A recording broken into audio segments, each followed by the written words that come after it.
जय हिंद दोस्तों। आज हम बात करेंगे सविनय अवज्ञा आंदोलन के बारे में। तो चलिए भारत के स्वतंत्रता संग्राम के उस कमाल के अध्याय को समझते हैं। एक ऐसा आंदोलन जो शुरू तो हुआ एक मुट्ठी नमक से, पर उसने इतने बड़े ब्रिटिश साम्राज्य की जड़ें हिलाकर रख दी। आइए इस ऐतिहासिक कहानी की गहराई में चलते हैं। देखिए, खुद सुभाष चंद्र बोस ने इसकी तुलना नेपोलियन के पेरिस मार्च से की थी। इसी से अंदाजा लगा सकते हैं कि दांडी मार्च का असर और पैमाना कितना जबरदस्त रहा होगा। लेकिन सवाल ये है कि आखिर इतना बड़ा आंदोलन खड़ा कैसे हुआ? इसकी वजह क्या थी? असल में उस वक्त कई ऐसी घटनाएं हो रही थी जिन्होंने पूरे भारत में असंतोष की एक ऐसी आग भड़का दी थी जो बस एक चिंगारी का इंतजार कर रही थी। तो देखिए, 1920 का दशक जब खत्म हो रहा था ना, तो माहौल में एक अजीब सी बेचैनी थी। एक के बाद एक ऐसी घटनाएं हो रही थी कि भारतीयों के सब्र का बांध जैसे टूट ही गया था। और अब लोगों के मन में ये बात घर कर गई थी कि भाई अब तो कुछ बड़ा करना ही पड़ेगा, सीधी कार्रवाई करनी ही होगी। और बात सिर्फ राजनीति की नहीं थी। आप देखिए, आर्थिक मंदी, नौजवानों में गुस्सा और जो छोटे छोटे स्थानीय विरोध प्रदर्शन सफल हो रहे थे, इन सब चीजों ने मिलकर देश को एक बड़े आंदोलन के लिए पूरी तरह से तैयार कर दिया था।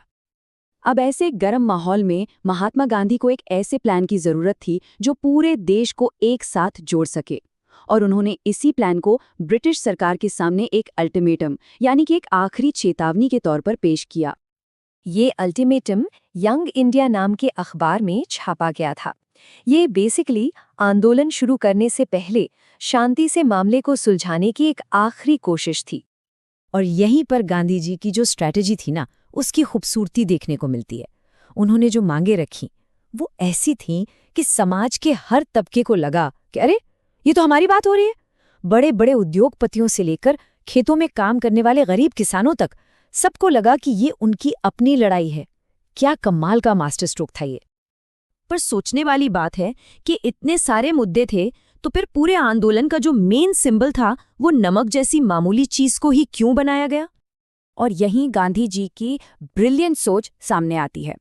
नमक सिर्फ एक चीज नहीं थी, ये एक बहुत ही पावरफुल इमोशनल प्रतीक था जिससे हर भारतीय, चाहे वो अमीर हो या गरीब, खुद को सीधा सीधा जोड़ सकता था। तो जब सरकार ने उन 11 मांगों को पूरी तरह से अनदेखा कर दिया, तब दुनिया के इतिहास के सबसे यादगार विरोध प्रदर्शनों में से एक के लिए स्टेज तैयार हो गया। गांधी जी ने अपनी निराशा इन शब्दों में जाहिर की और इसी के साथ उन्होंने ब्रिटिश नमक कानून को तोड़ने के लिए अपने मार्च का ऐलान कर दिया। और फिर आया वो ऐतिहासिक दिन, 12 मार्च 1930। गांधी जी ने अपनी यात्रा शुरू कर दी। शुरुआत में उनके साथ सिर्फ 78 लोग थे, उनके सबसे भरोसेमंद साथी, लेकिन उनका इरादा चट्टान की तरह मजबूत था। ये कोई छोटी मोटी यात्रा नहीं थी। उन्होंने पैदल करीब 385 किलोमीटर्स का सफर तय किया और जैसे जैसे वो आगे बढ़ते गए, हजारों लोग उनके साथ जुड़ते चले गए। और फिर पूरे 25 दिन चलने के बाद 6 अप्रैल को वो दांडी के समुद्र तट पर पहुंचे। सोचिए वो पल।